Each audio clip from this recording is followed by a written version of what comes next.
नमस्ते सबैमा म सन्दीप थापा। आज म वर्तमानमा जाँदै थिएँ। वर्तमानमा जाँदाखेरि मैले बाटामा आफ्नो मान्छे मेरो मामालाई बाटामा भेटाएँ मैले हैन। त्यो मामालाई चाहिँ मैले बाटामा भेटाउँदाखेरि चाहिँ मैले एउटा बालेन शाहज्यूसँगको एउटा भिडियो मैले क्लिप हालेको थिएँ।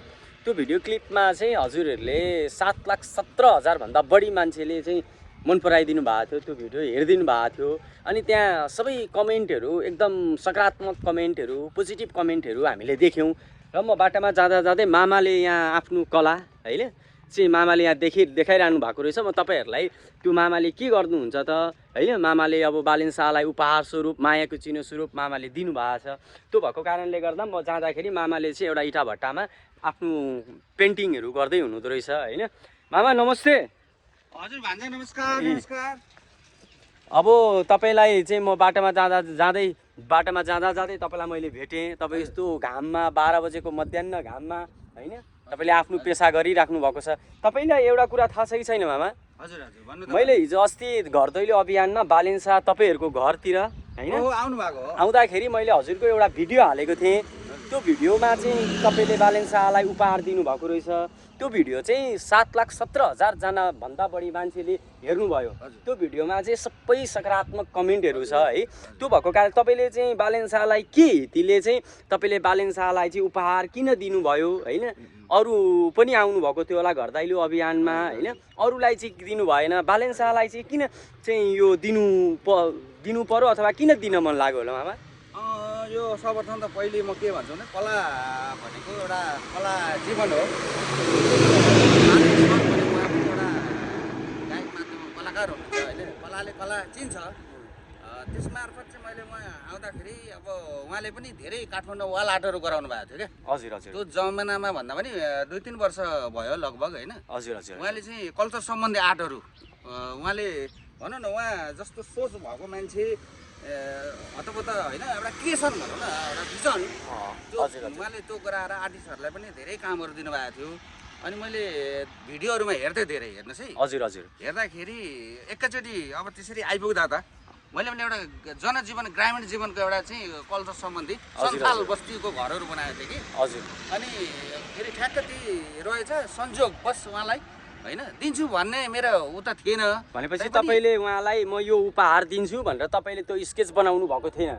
तर इमिडिएटली होइन उहाँ पनि आउनुहुन्छ भन्ने पनि मलाई थिएन। हजुर हजुर। होइन उहाँलाई देखेपछि मलाई गर्वदेखि भित्रदेखि एउटा हौसला पनि बढ्यो क्या। हजुर हजुर। होइन उहाँ पनि एउटा सकारात्मक पोजिटिभ मान्छे, कलाकारलाई होइन बुझ्ने जान्ने होइन, एउटा कलामा चाहिँ कला के हो भन्ने बुझ्ने मान्छे उहाँ हुनुहुन्छ। भनेपछि तपाईलाई लागेको बालेन शाहज्यूले कलाको कदर गर्नुहुन्छ र कलालाई चाहिँ उहाँले निहाल्नु भएको छ भनेको कारणले गर्दा हामीले हाम्रो कलाहरूलाई, संस्कृतिहरूलाई लोभ हुन दिनु हुँदैन।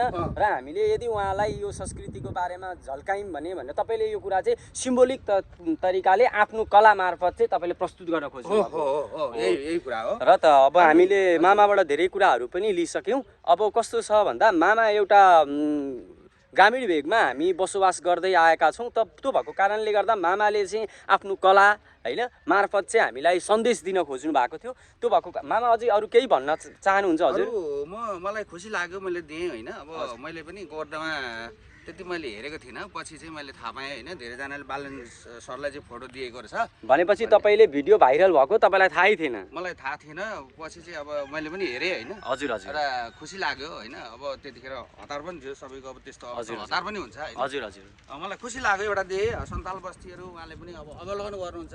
यो भेगमा तल्लो भेगमा कस्तो कस्तो होइन दृश्यहरू देखियो, भोलिको दिनमा के गर्नुपर्ने हो, त्यस्ता कुराहरू पनि एउटा सन्देश दिन्छ नि त एउटा पेन्टिङले। हजुर हजुर हजुर। त्यो विषयले चाहिँ मैले ठ्याक्कै संयोगवश त्यही भएको हुनाले मैले उहाँलाई हस्तान्तरण गरेँ।